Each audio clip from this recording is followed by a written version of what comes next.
Olá, esse é o nosso boletim de notícias. Como prometido, eu converso a partir de agora com o historiador, professor Renato Aires. Já há algumas semanas estávamos programando esse bate-papo para a gente falar sobre política. E hoje, com certeza, vai dar tudo certo. Nós vamos conversar então agora via vídeo link chamada. Eu converso então com o Renato Aires. Cadê o Renato? Seja muito bem-vindo à TV Sudeste. Olá, Renato, tudo bem?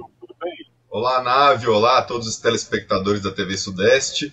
Um prazer sempre estar aqui com vocês, poder dividir um pouco dos nossos pensamentos, né, das nossas angústias também, por que não, dos nossos questionamentos, né? É sempre muito importante o diálogo, promover o diálogo e pensar sobre as questões que, claro, afligem a cada um de nós e a todos os brasileiros, né? É verdade, e a sociedade ela se constrói a partir desses questionamentos, não é, Renato? E a política está 100% envolvida nisso tudo. Nós tentamos um contato, um diálogo há coisa de 2 semanas atrás, para a gente falar um pouco, e a gente está com essa ideia aqui na TV Sudeste de ampliar essa discussão, de colocar isso na mesa, de falar sobre a importância da política. Mas talvez seria importante você já começar a falar para a gente o porquê que nós estamos tão descrentes com a política. O que aconteceu, Renato? Navio, eu gosto sempre de propor a seguinte reflexão. Quem nos garante que não se trata de um projeto político, né, promover a descrença na população, né? Por que eu acho que isso é plenamente possível?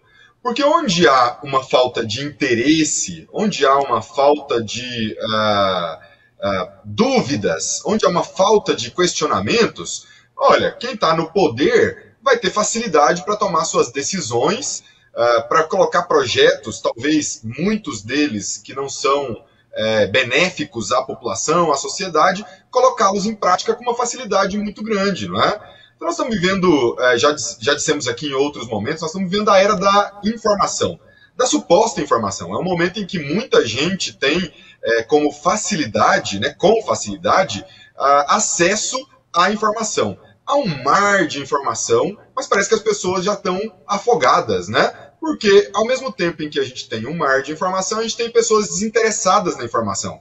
Eu disse numa das participações que eu fiz aqui, que é crescente o número de pessoas que dizem assim, olha, as notícias que eu ouço são sempre notícias muito ruins, eu vou deixar de me informar porque eu só quero saber de coisas boas. E isso me incomoda profundamente porque você, como jornalista, sabe muito melhor do que eu, você trabalha há anos com isso, de que você, como jornalista, não produz a notícia. Você conta, você leva a notícia. Portanto, a natureza da notícia que você leva não é você que determina. A natureza da notícia, do fato, é quem o pratica, né? É de onde ela nasce. E a mídia, a imprensa, obviamente, né, fazendo aqui um elogio ao trabalho sério, porque há imprensa também que não é séria, isso é óbvio, né? Há falta de seriedade em muitos setores da sociedade. A imprensa séria, ela faz um papel muitíssimo importante, que é o de nos informar sobre coisas boas e coisas ruins. Em se tratando de política, nós não podemos, enquanto sociedade, nos furtarmos de discutir, de perguntar, de questionar e de debater política. Por quê? Porque nós estamos o tempo todo afetados pela política. E esse é o ponto principal. Talvez essa deveria até ter sido a primeira pergunta, mas eu já logo emendei dessa descrença, porque é algo que a gente ouve muito, né? As pessoas falando e indo além, né? E indo de encontro àquela frase célebre do Bertolt Brecht, que dizia que, né, o pior analfabeto que existe é o analfabeto político. E as pessoas, muitas pessoas fazem questão de deixar isso claro, que não gostam de política e querem ficar à margem disso. Só que é como você acabou de colocar aí no finalzinho, não tem como a gente viver sem, né? Se a gente não querer, ela está no nosso meio. E o porquê que a política é tão importante, por que deveríamos, então, participar? E onde é que ela está, onde é que você vê ela mais presente, Renato? Bom, eu quando saio de casa, eu vejo, por exemplo, talvez na falta da energia, da iluminação pública, ou talvez na falta de roçagem no meu bairro, ou talvez no asfalto, ou talvez no esgoto, ou talvez na escola para onde eu vou levar meu filho, ou talvez no incentivo, né, na promoção de políticas econômicas que vão gerar emprego. Ora, tudo isso é política. Quando a pessoa diz, eu não quero discutir política, eu estou alheio à política, ela precisa saber que sim, ela está fazendo política, só que da forma errada, da pior forma, que é lavar as mãos. Nosso sistema, Návio, é um sistema representativo.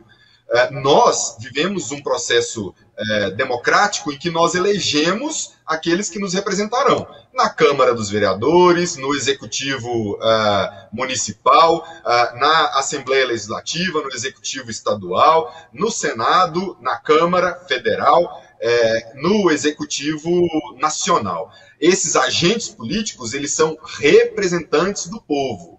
Portanto, não significa que a eles é dado o poder total de decisão sem ouvir o povo, porque é um sistema representativo. Eles são escolhidos para nos representar, mas as demandas saem do povo e devem sair do povo. O poder emana do povo. Então nós precisamos entender esse nosso papel enquanto povo e nos melhorarmos enquanto eleitores, enquanto cidadãos, enquanto povo, né? Bom, no começo da nossa conversa, né, você falou da importância da gente questionar, né, da gente estar atento. É preciso estar atento ao movimento, né, Renato? Mais do que nunca. E principalmente o movimento político. Agora, quando se fala em contraponto, é necessário também uma oposição. Como é que você vê a importância da oposição numa cidade, num estado e até mesmo num país? Do contraponto, a necessidade disso, mas isso sendo feito de forma, como eu diria, de uma forma adequada, de uma forma responsável, coisa que infelizmente a gente não anda vendo, hein? Ô, Návio, você disse bem, é preciso estar atento ao movimento até mesmo para não levar uma rasteira, né? Porque senão não vai ficar bom, né?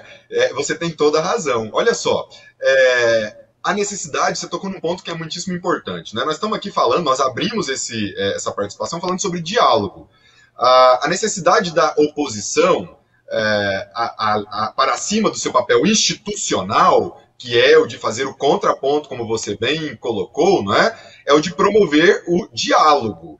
E parece que no Brasil, e também em outros lugares, para não dizer e ser tão crítico unicamente, né, cegamente ao nosso país, a gente também nota isso em outros países do mundo, né?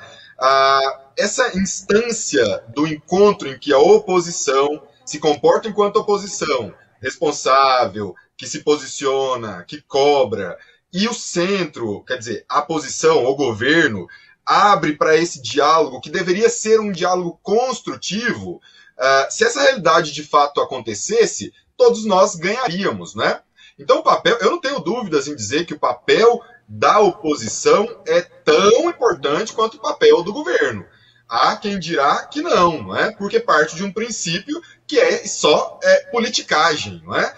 Que parte para o plano do ganho, que parte para o plano das ameaças, que parte para o plano do não diálogo, quando, na verdade, a oposição tem que ajudar a construir o país. É para isso que serve uma oposição, com um papel institucional democraticamente reconhecido, que é exatamente o de cobrar, não é? Então é importante que se tenha e que a população incentive a oposição, porque onde não há oposição, a gente volta no que eu falei agora há pouco. Se não há oposição e se não há cobrança da população, ora, a gente tem uma ditadura, não? Pois é. A gente, inclusive, deve abrir mais um canal para se debater essa questão da oposição. Aqui na cidade de Catalão, já estamos fazendo isso na TV Sudeste, e até mesmo a nível de Brasil, também a nível de Estado, a gente tem sempre colocado aqui, né, no caso, a nível de Catalão, o papel da Câmara de Vereadores. Como é que está a Câmara hoje?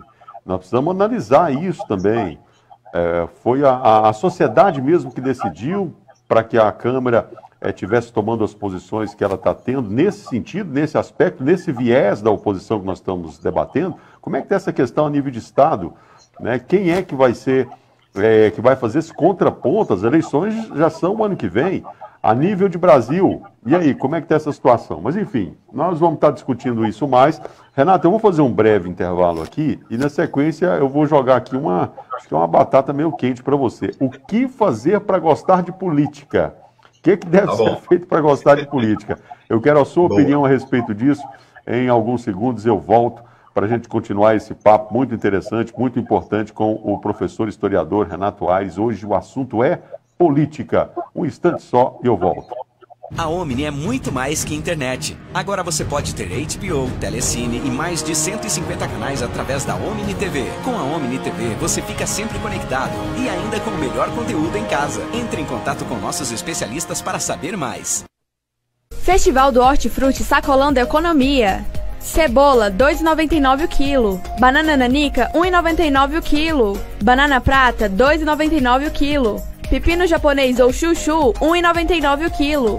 Batata ou cenoura, R$ 1,99 o quilo. Mamão formosa, R$ 1,99 o quilo. Sacolão da Economia 1, Rua Portugal, Porto Guimarães, Nossa Senhora de Fátima. Sacolão da Economia 2, em frente à Praça da Velha Matriz.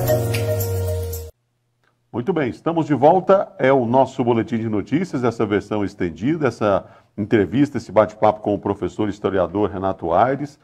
Nós estamos conversando sobre política hoje.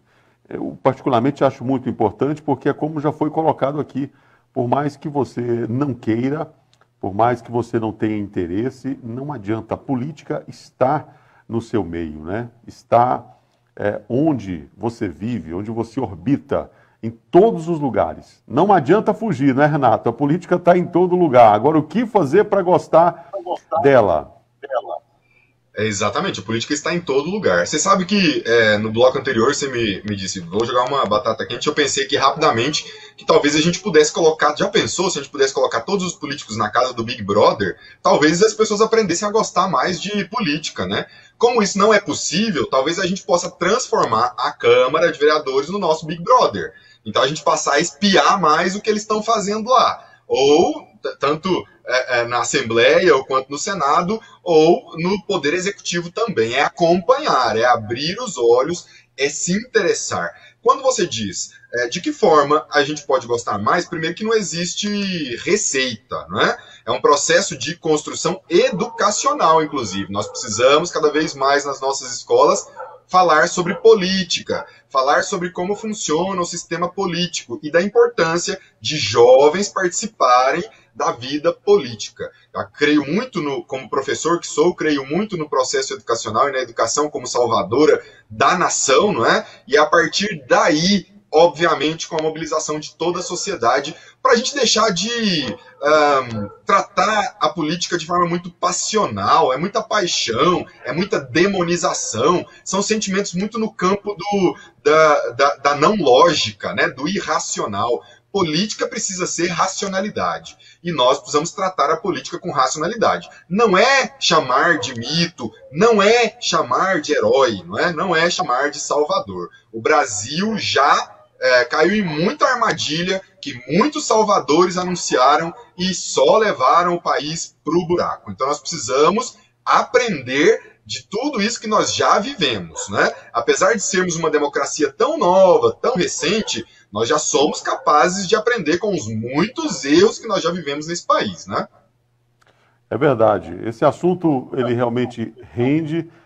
E para dar um exemplo agora, vamos trazer a coisa para o factual, algo que está acontecendo.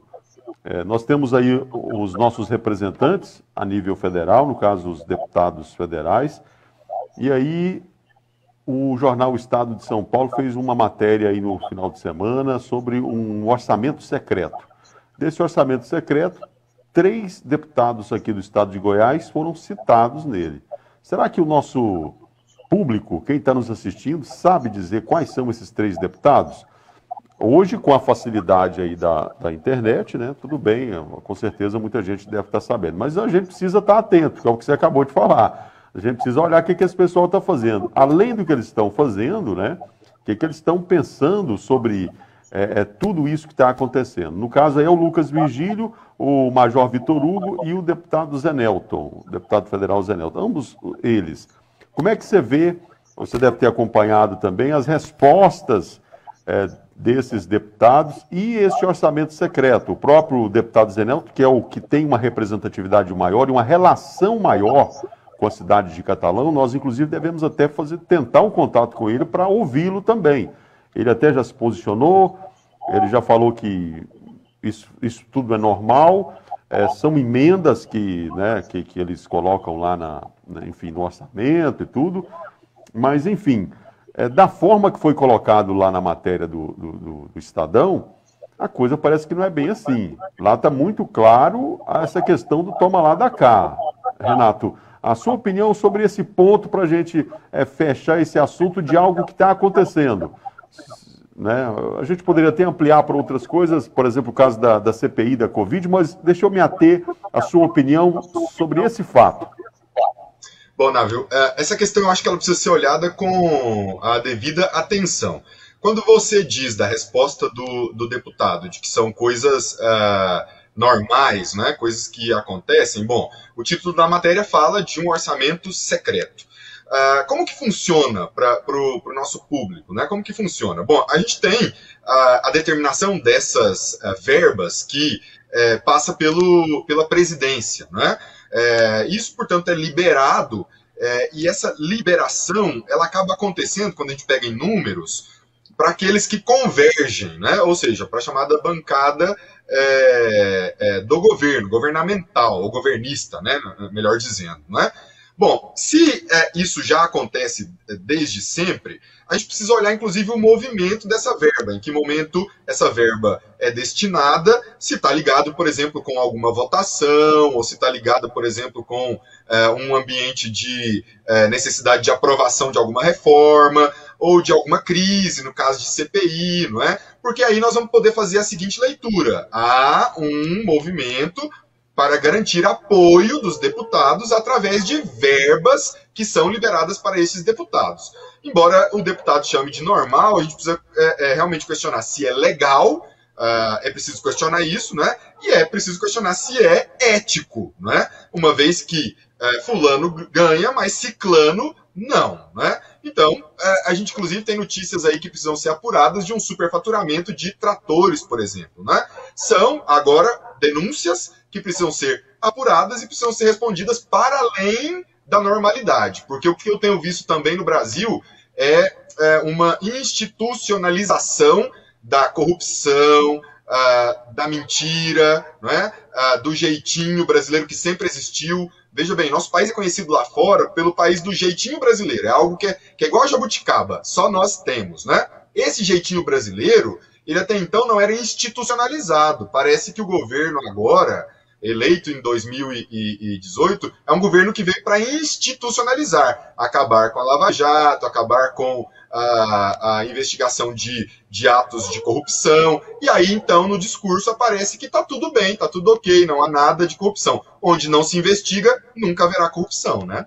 Renato, agora realmente para encerrar, eu não vou resistir rapidamente sobre essa CPI da Covid.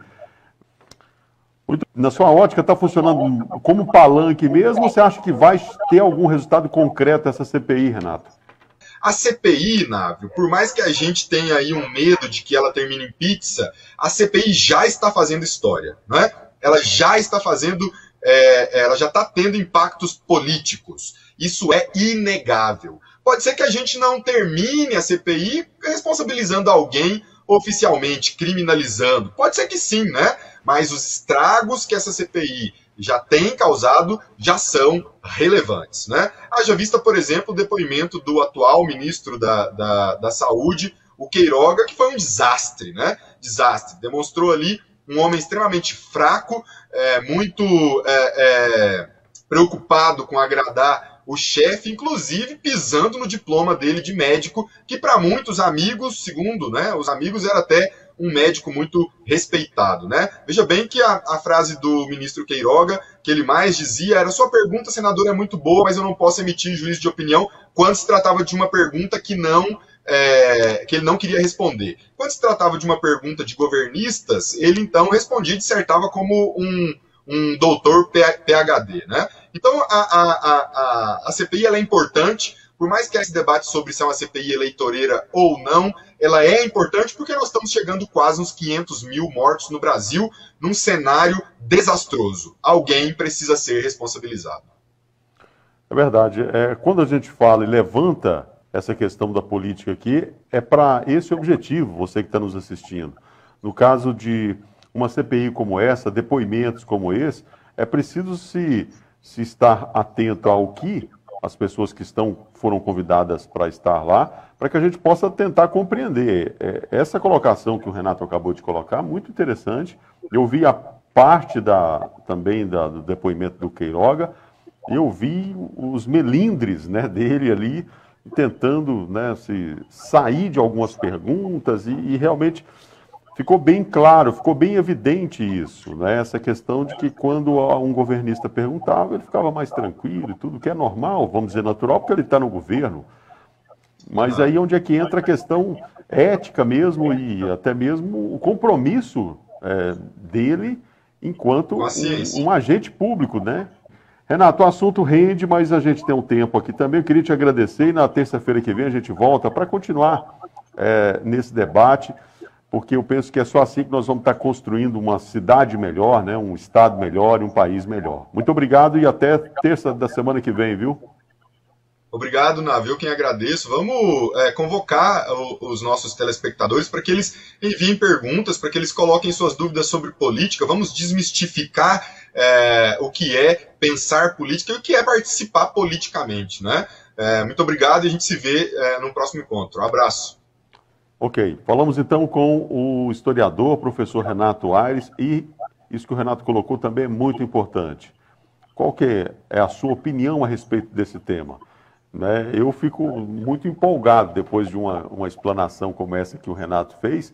Assim, a gente fica animado, porque tanto de informação que foi passada, não tem como a gente simplesmente deixar isso à margem.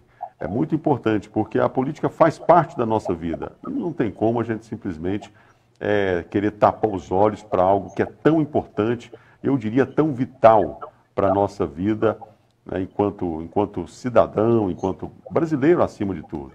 Bom, a gente fica por aqui nesse boletim de notícias, a gente agradece os nossos parceiros, eu chamo a sua atenção para continuar acompanhando a programação aqui da TV Sudeste. Nós temos esse diferencial, nós respeitamos a sua inteligência. Continue nos acompanhando, é TV Sudeste aí em todas as plataformas. Muito obrigado e até o próximo Boletim de Notícias. Festival do Hortifruti Sacolão da Economia. Cebola, R$ 2,99 o quilo. Banana nanica, R$ 1,99 o quilo. Banana prata, R$ 2,99 o quilo. Pepino japonês ou chuchu, R$ 1,99 o quilo. Batata ou cenoura, R$ 1,99 o quilo. Mamão formosa, R$ 1,99 o quilo. Sacolão da Economia 1, Rua Portugal, Porto Guimarães, Nossa Senhora de Fátima. Sacolão da Economia 2, em frente à Praça da Velha Matriz.